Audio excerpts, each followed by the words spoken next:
How's it going, everyone? Welcome back to another episode of the Leadway Wealth Builders Podcast with me, Chris Rickenbaugh. This is episode 176. Today, I'm going to be talking about three things I was scared of before I started investing in real estate and what I would do if I had to restart from the beginning. So, if you haven't listened to this podcast before, this is a personal documentation of my journey in real estate and business, and I'm also bringing on high-level investors to share their stories and how they built their businesses. You can follow me on Instagram and TikTok at chris.rickenbaugh. That's chris.REICHENBACH. And if you're listening to this podcast, leave us a like, rating, review, leave a question, because that is the only way this podcast grows is if you listen, like, subscribe, and share. So it would mean the world to me if you went ahead and did that. So let's hop into today's topic. It's going to be a little bit of a shorter episode, but you know, these are three really big things that if I went back and redid it, I would definitely be doing some of these things differently. And mainly, most of them were based off of fear, because starting with number one was the personal brand. I was scared to death of, people judging me that I was investing in real estate, that I was posting, because when I started my personal brand, I was still working a W-2 job. So, and my bosses followed me, and that wasn't the greatest thing to be talking about, how to quit your job, how to get a bunch of money.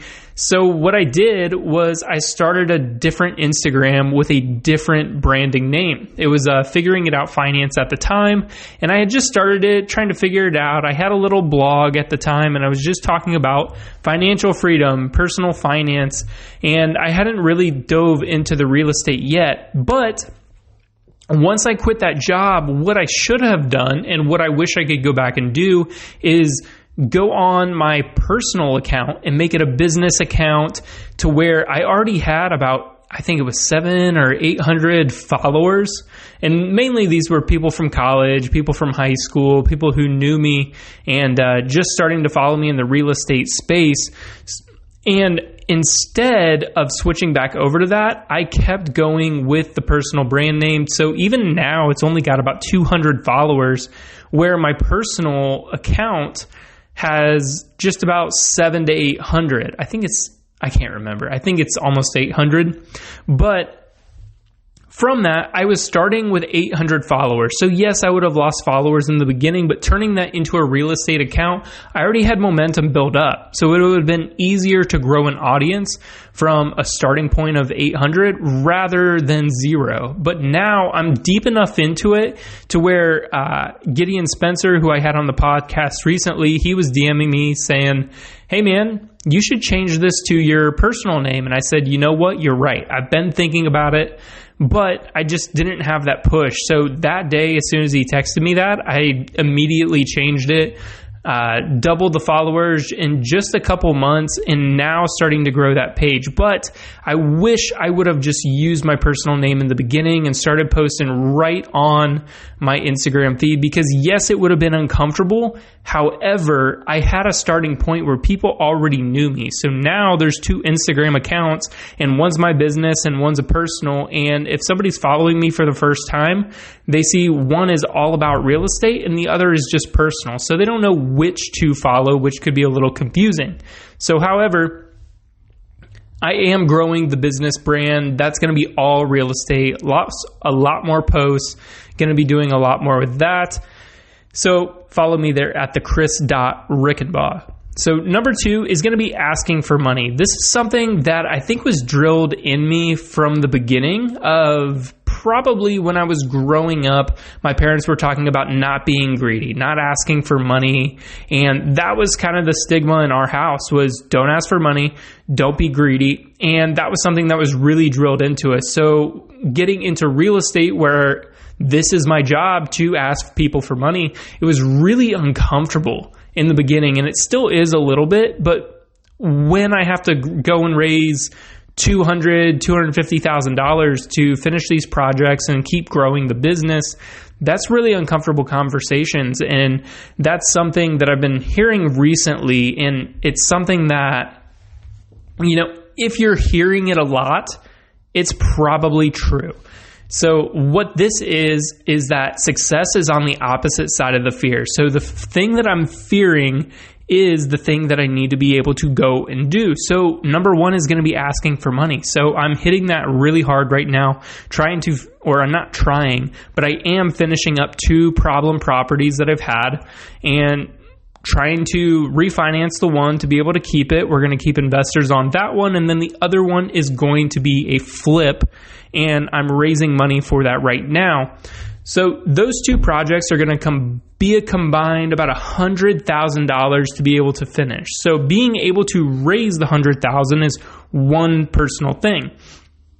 But what that does is if I ask some person or one person for $100,000, I can raise that, but it goes directly into those projects and I don't really get a return off of it.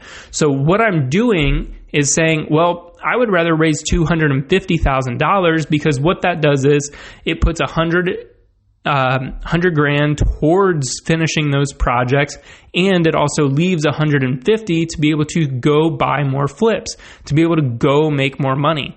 Because if I just asked for too little, it's a really big problem to solve. So if I go bigger, it's a smaller problem to solve, and it gives me the flexibility to be able to go buy more properties. So that's what I'm doing right now, is going and looking for more investors and asking for money, and it's really uncomfortable. But success is going to be on the opposite side of that fear. So that is what I'm kind of going in with the mindset thinking of. And then being able to think bigger. People aren't so interested in funding the fix and flip projects, but as the moment I bring up a hotel or something bigger, that's where I'm starting to really get some, interesting feelers. So being able to look into buying boutique hotels, walking wedding venues, seeing how this could grow as a business. I did that last week. It was a really interesting walkthrough and just a complete different thing than real estate, because what we were really doing was looking at buying a business. Now, somebody's not really interested in buying or, investing in a flip project, but hey, this is going to be a $2 million or a $3 million wedding venue that's going to be pumping cash flow. I'm interested in that. So that's something that's been really interesting to me lately. So that's why we're looking to go a lot bigger, but asking for money is going to be one of those little hurdles that I get through. Number 3 is admitting that I screwed up. This was one of the harder things for me because I wanted to be able to get everybody their returns, take care of our investors, which I have been doing. We protect their money at all costs, whether that's bringing them on as a equity owner, which is what we're doing in one of our properties, or making sure that we're underwriting our deals in the absolute worst case scenario, that where even if they don't get, or we're protecting, I'm not going to say that, but that we're protecting their interests no matter what. So let's just say they invested $50,000 and we give them a 15% return. So that would be right around $7,500. And so we're underwriting the deal no matter what, so that they get their $57,500 back whenever we sell the house, whatever we refi, and that's running it at a worst case scenario. So with houses sitting on the market for a lot longer, prices are having to be dropped. People aren't buying.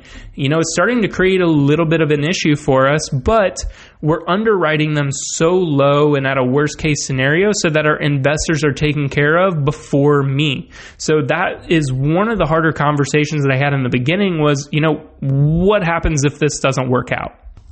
And what I would tell them is, well, here's what we're doing. We're buying it at this price.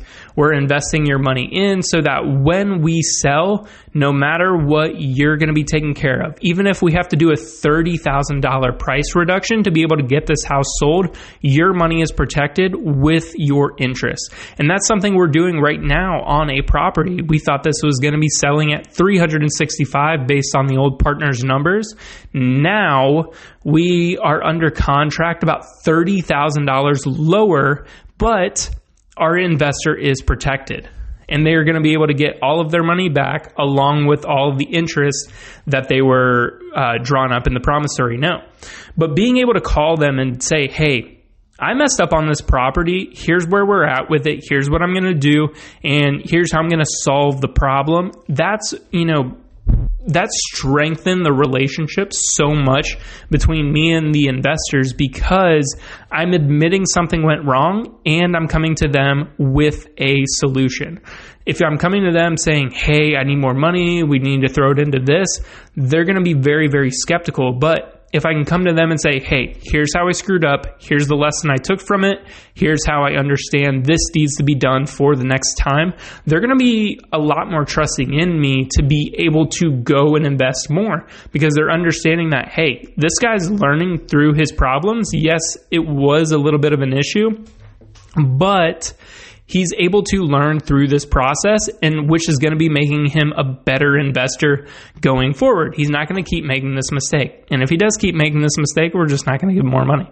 So being able to strengthen that bond with the investors and say, hey, here's where I messed up, being able to have the podcast, have the social media, and say, hey, here's where I screwed up in this business, but here's the lesson I'm taking from it, is going to be really, really big. And they have been really big mistakes, along with a partnership, firing a contractor. Right now, I'm looking at a text from the new contractor we're hiring, and it's going to cost me $15,000 to $20,000 to be able to go in and fix what this contractor had already done to a property.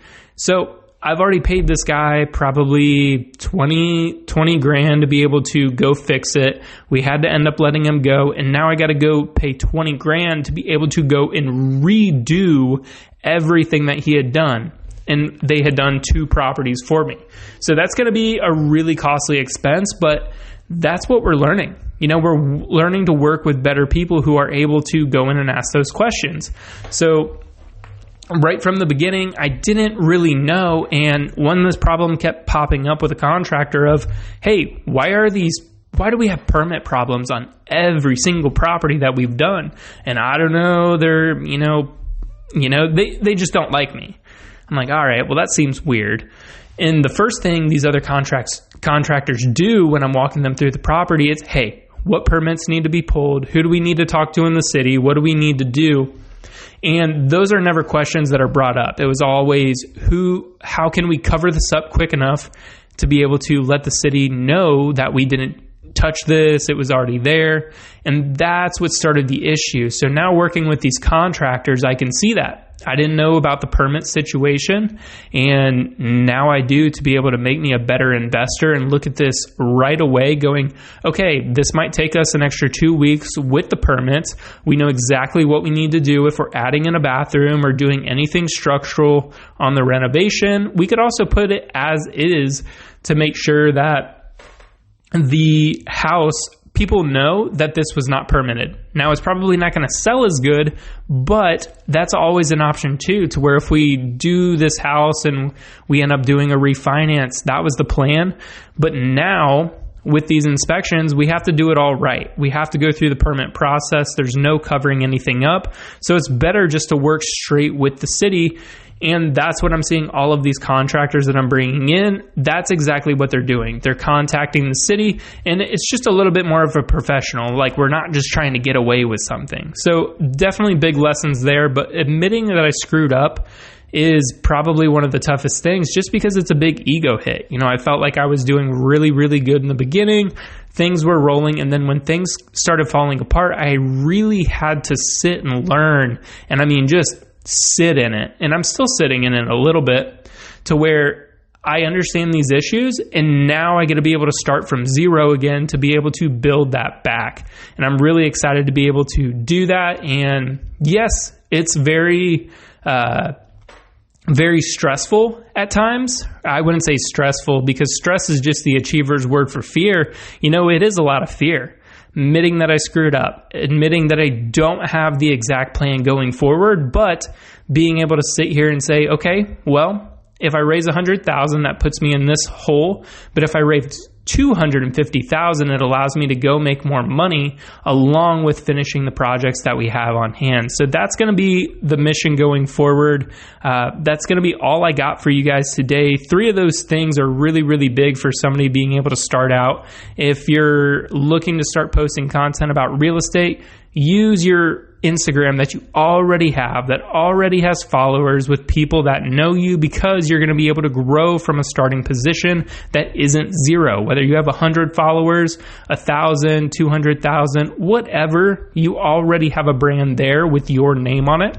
And then being able to get over the stress of asking for money, because that's what this business is. That's how it runs. And being able to go buy more and get over that fear of asking is going to be able to help my business grow along with somebody else's.